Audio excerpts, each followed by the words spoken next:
This is CDMX dispatch number 7. The first one in a while that has not been considered an official episode. And also the first one in a while that will be released to the Patreon subscribers first, so congratulations, you're back. I've been living in Mexico City for a little more than 2 months now, and in some ways it's getting easier.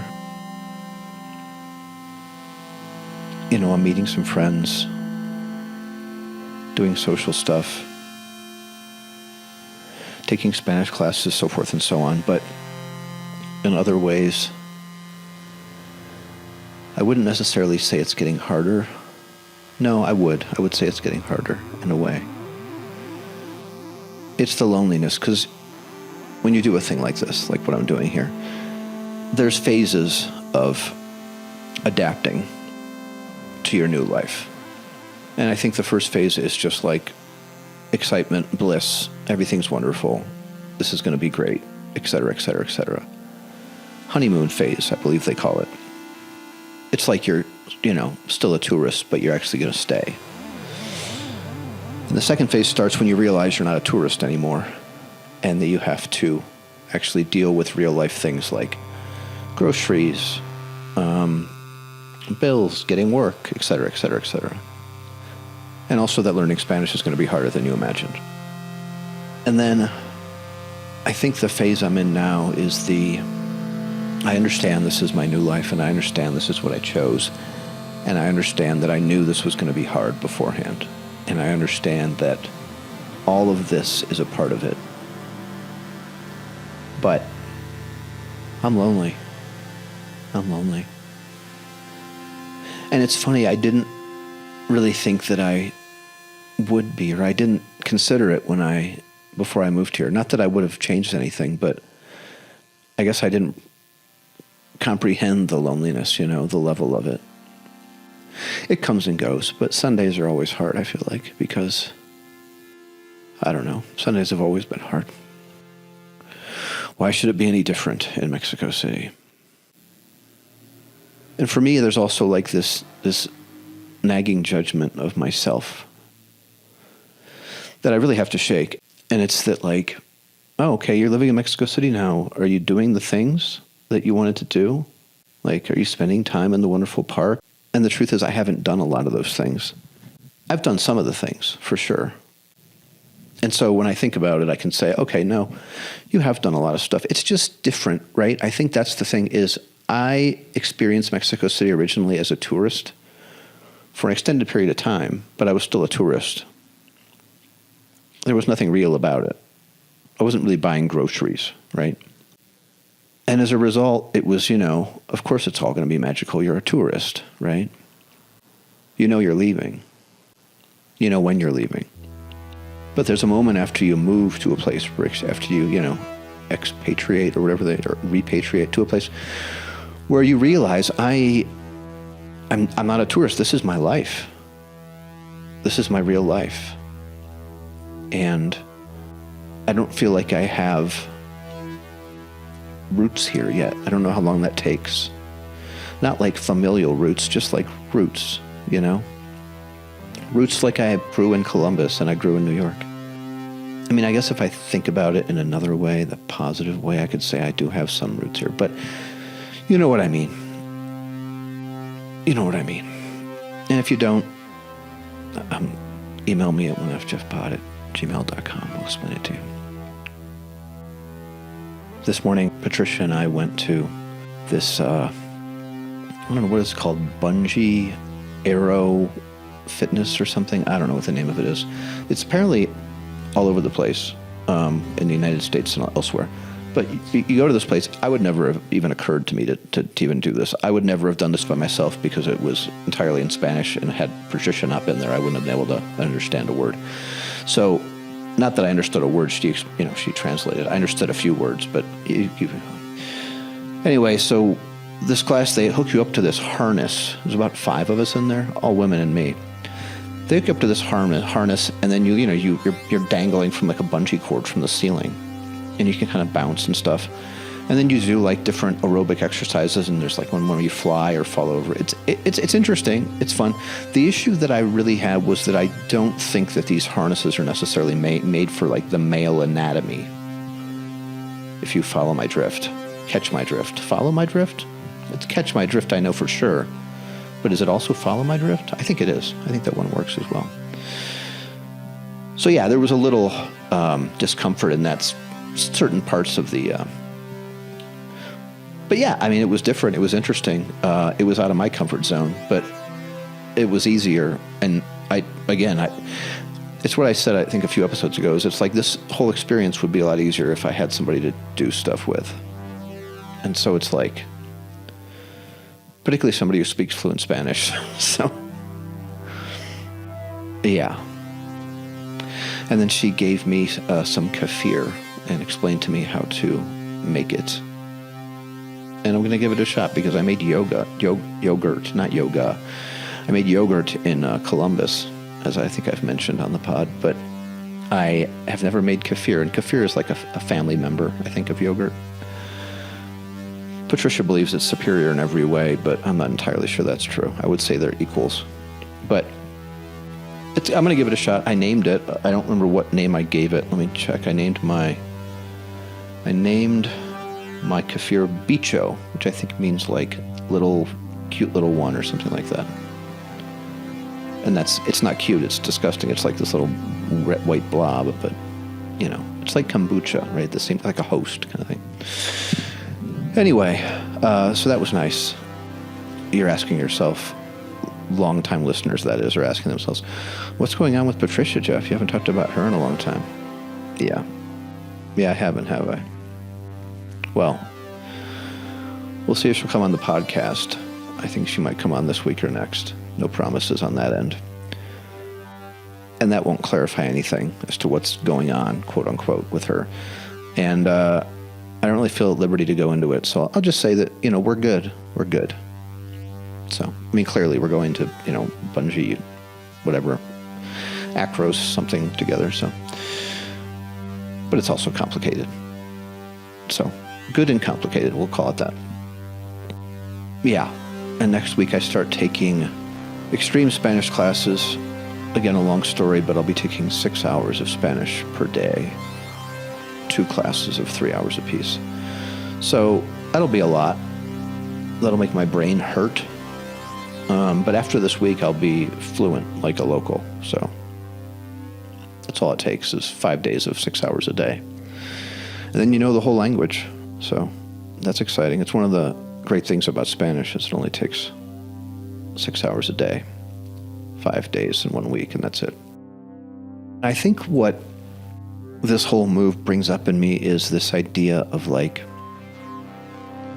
because I do think about what it would be like if I was still in Columbus. I have nostalgia a little bit, not a lot, but a little, of hanging out with my cousin or, whatever.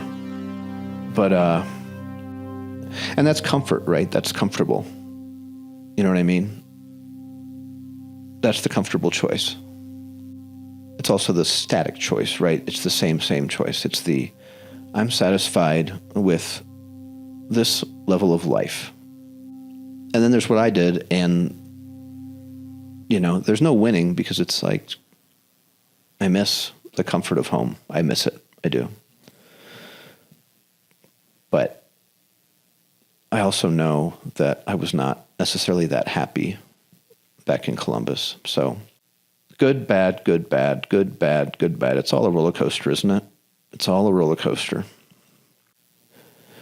It's just a ride, as Bill Hicks said. Just a ride.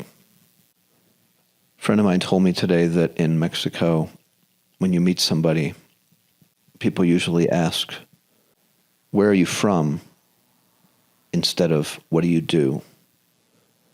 Because it's more important to know where a person's from. You get more information from that than you do from just their stupid job. And I'll be honest, I love that. I really do. And it says so much about the differences between the United States and Europe and so forth and Mexico. Because in the United States, it's always like, What do you do? I even do it. Because in some cases, I think you can get an idea of who a person is. But it's this idea that identity is tied to your job. That's the thing that I think is terrible. Like, because it isn't. It shouldn't be. You're not your job. You're not your stuff. You're not your... You are where you came from, though. You are your roots, you know? I don't know. Something to think about.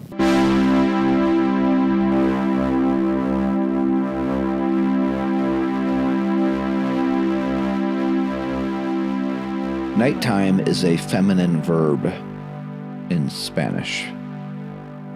And that's interesting. Not that I don't think night should be a woman, but it does seem strange. The arbitrariness of the assignment of masculine and feminine nouns in all the languages that have masculine and feminine nouns, French, I think Italian, yeah, etc. Number one, with masculine and feminine nouns. Okay, no. That's one thing that English did right, is to get rid of that nightmare, because there's no purpose. Okay, if somebody can tell me the purpose of having masculine and feminine nouns in a language, email me at 1FJeffPod or call me at 669241582 and leave a message and let me know, because I honestly have no idea and I don't want to search for that, because I don't know why I don't want to search for that, but I'm not going to do it. So anyway, not a fan, but I would be more of a fan if there was some logic to the masculinity and femininity of some of these words. But there isn't. There isn't. Like, night is a woman, which, again, I don't want to have to explain this, but you understand. Like, morning should be a woman, which it is, la mañana. But the night, it should be a man. It should be. La luna, a moon is a woman. Again, the man in the moon is like, and I'm not trying to be sexist. I apologize if you take it that way, but the man in the moon is a thing. And it's strange that the moon is a feminine noun. That's it. I'm ending that part of this podcast right now. So, that aside, went out with my friend Bernie tonight. He was on the podcast, I don't know, several episodes back. You can look for it at Bernardo Pacheco. He's a new friend. He's a Mexican guy, and I really love hanging out with him, but the thing I realized tonight was that, like, one of the main reasons I want to learn Spanish is because, I have several Mexican friends here, and when I go out with them and they run into friends or we meet up with friends of theirs, it's all Spanish, and I don't understand what's going on, so I just sit there and I'm just like, okay. And I'm not blaming anyone. This is, my problem to fix. I'm in Mexico. I've got to learn the language and yada, yada, yada. But I don't like it. So it makes me want to learn the language even more, because I just can't. I don't like not understand. Be like, what did you guys talk about? What did you say? And then it's like the sigh. I told them where the bathroom was. Something, Anyway. I mean, that's been the case. It was the case when I was in Korea. I remember when I was living in Korea, I worked at this one school as a teacher, of course, and there was a night, it was like we were all going out, all the teachers were going out, it was some planned thing. So I was the only English-speaking teacher at the school. And there was like 8 other teachers. So we all went out and like had dinner and had drinks and all got quite drunk. And I remember I couldn't speak Korean. I could read Korean, but I couldn't speak it. But the only thing that I could say, I could say 안녕하세요 and 감사합니다, like, thank you. But the only other thing I could really say was, what was it? It was like in the subway, in the metro. It was like next station in Iñárritu. So I forget how it went, but it was next station is so-and-so station. And I heard that so often because I took the subway a lot. And so I could say that, right? I started being like, I was drunk and I started being like, next station is Jeff Station in Korean. And people thought it was hilarious. Hilarious. These Koreans, I had them in the palm of my hand with my dumb, not gringo, but you know what I mean. In Korea, it was Waeguk. Waeguk was foreign American man, I believe. Yeah, Miguk was general foreign person, and Waeguk was foreign, like was gringo. Yeah, solid Waeguk humor there. Solid Waeguk humor. Quite a line there. So, yeah, it's a thing here too. We went to this restaurant, I think it was in Doctores, and it's been open for, 50 years or something. This old Mexican restaurant.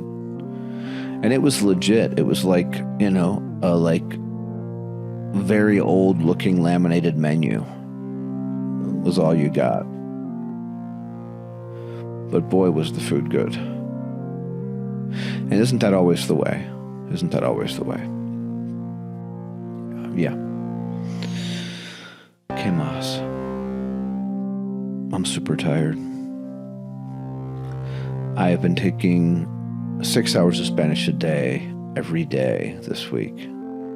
5 hours one day because we cut the class short, but most of the day, 6 hours a day in a row. Like there's no real break. I mean, there's like 50-minute breaks, but that's about it. And it's a long story as to why. Like I didn't sign up for 6 hours, but it just happened.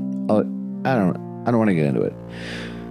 Suffice it to say that it's a lot of Spanish. It's a lot. And when I get home, my brain is so tired. It's so tired.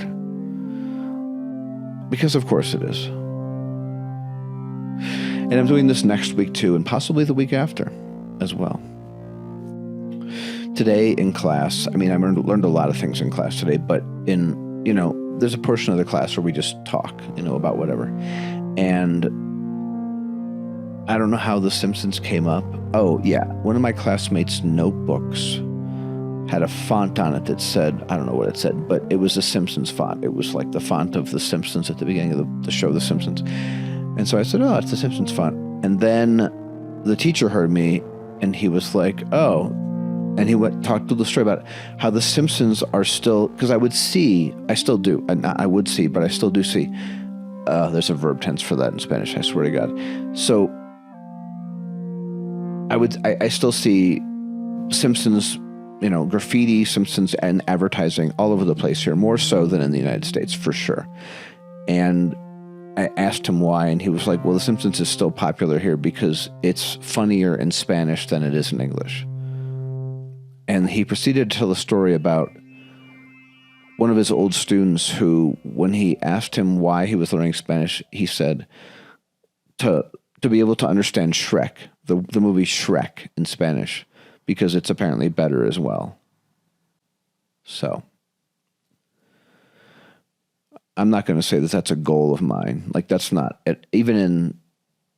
Okay, before I learned about this, that was a 0% reason as to why I'm learning Spanish. But now that I've learned that there's a lot of people who agree that The Simpsons is better. I don't give a shit about Shrek, but The Simpsons is better in Spanish. It makes me want to now learn Spanish so that I can understand why The Simpsons is better in Spanish. But if anybody out there, rather, already knows why it is that The Simpsons is better in Spanish, onefjeffpod@gmail.com, 669-241-5882.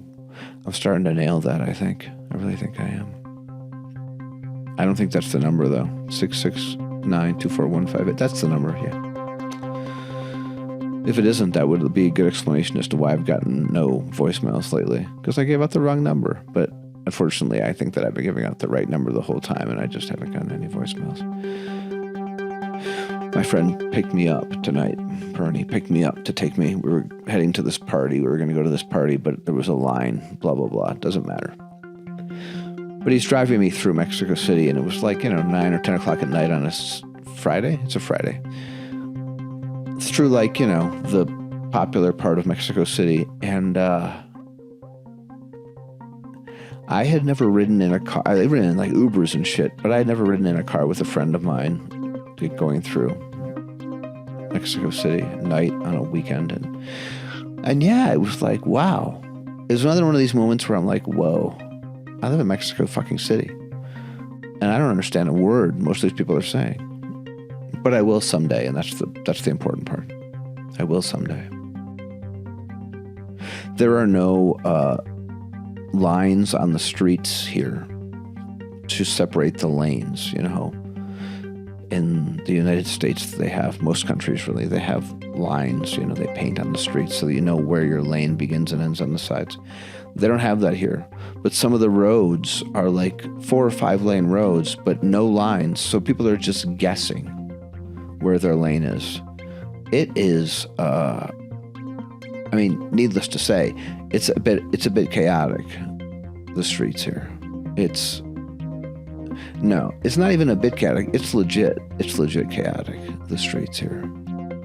And people just roll through lights. There's bikers. There's all these motorcyclists and mopeds that just like split lanes like willy-nilly and then roll through lights. And yeah, it's crazy. But it kind of checks out because as we've talked about on this podcast, as I've talked about, I don't know why I say it's the royal we.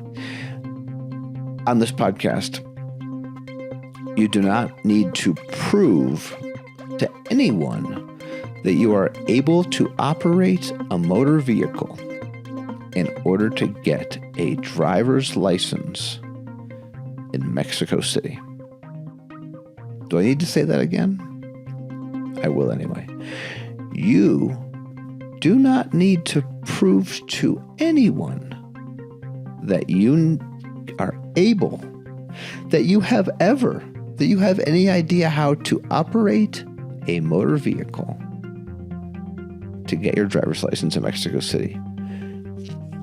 And with that in mind, I don't know if the lack of street lines, you know, lines in the street, is like almost like a middle finger. Like it's, I don't know how that works exactly, but like, you know, see if you can drive now, funny boy. You know what I mean? Yeah. I don't really know if I know what I mean either, but yeah. I imagine you do. Anyway, I think this has been a good CDMX dispatch. I've actually gotten several DMs on Instagram over the last week or two saying from random people that I don't know personally, saying, hey, I love these, I love your solo episodes. So thank you to those people. I really appreciate it. And yeah, keep listening. And please message me again. I would love to hear from you again, or any new people about what you like, what you don't like, if you have any questions, whatever it is. So you can also email me at onefjeffpod@gmail.com. Call me as always, 669-241-5882, country code 1. It's also in the show notes. And follow me on social media at 1FJeff on Instagram, at 1FJeff Podcast on TikTok. And I'm putting videos on there like every day, so go there. It's exciting. You'll get to see me. You get to see my face behind a screen. That was my effort at making a growl sound. Yeah, that's all. And Patreon subscribers, you're hearing this first because I love you. I hope you enjoy it. I hope you appreciate that you're hearing it first. I hope it's something. It's something. Someday I'm going to get ads on this podcast and you'll get the ad-free version, and then it's going to be valuable to you. And you'll be grandfathered in, whatever that means in terms of this podcast. Perhaps you'll be grandmothered in. Perhaps you'll be nieced in or nephewed in. Perhaps you'll be sistered or brothered in. Perhaps you'll be grandmothered. Oh, we already did that one. Yeah, you're right. Aunted, uncled in. Perhaps you'll be first aunt once removed in. All right. And this episode is officially, let me think for a second, over.